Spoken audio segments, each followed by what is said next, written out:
Assalamualaikum warahmatullahi wabarakatuh. Kembali lagi dengan saya, Sevia Anissa. Saya dari jurusan Pendidikan Matematika Universitas Sultan Ageng Tirtayasa. Di sini saya akan menjelaskan materi mengenai statistika bagian kedua. Untuk bagian kedua ini, kita akan membahas mengenai pemusatan data. Pemusatan data yang pertama ada mean atau rata-rata, ada median atau nilai tengah, dan yang ketiga ada modus atau nilai yang sering muncul. Yang pertama ada mean.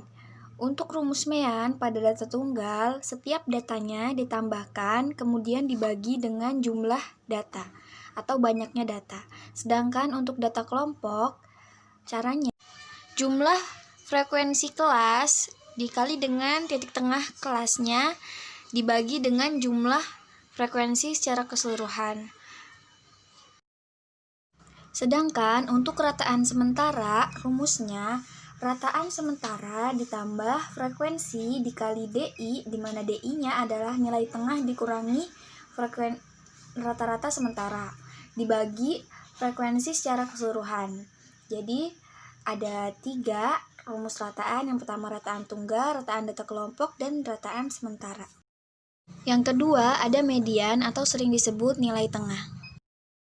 Untuk rumus median pada data tunggal, ketika n-nya ganjil, maka mediannya adalah x setengah n plus 1, atau mediannya terletak di tengah-tengah datanya. Sedangkan untuk n-nya genap, maka mediannya pertengahan datanya antara jumlah xn per 2 ditambah xn per 2 ditambah 1 dibagi 2. Sedangkan untuk di data kelompok, rumus median adalah tepi bawah ditambah setengah dikali n, di mana n-nya adalah jumlah data, dikurangi fk adalah jumlah frekuensi sebelum kelas median dibagi frekuensi kelas median dikali panjang kelas.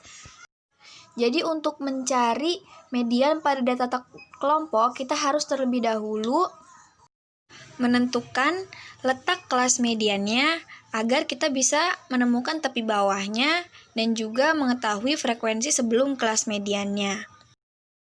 Yang ketiga, ada modus atau nilai yang sering muncul.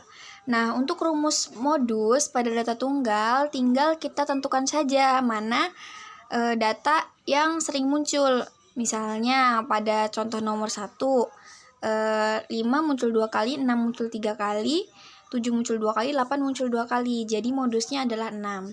Sedangkan untuk data kelompok, rumusnya adalah modus sama dengan tepi bawah kelas modus ditambah D1, di mana D1-nya adalah selisih frekuensi kelas modus dengan kelas sebelumnya, dibagi dengan D1 ditambah D2. Nah, D2 di sini adalah selisih frekuensi kelas modus dengan kelas setelahnya. Nah, dikali panjang kelas.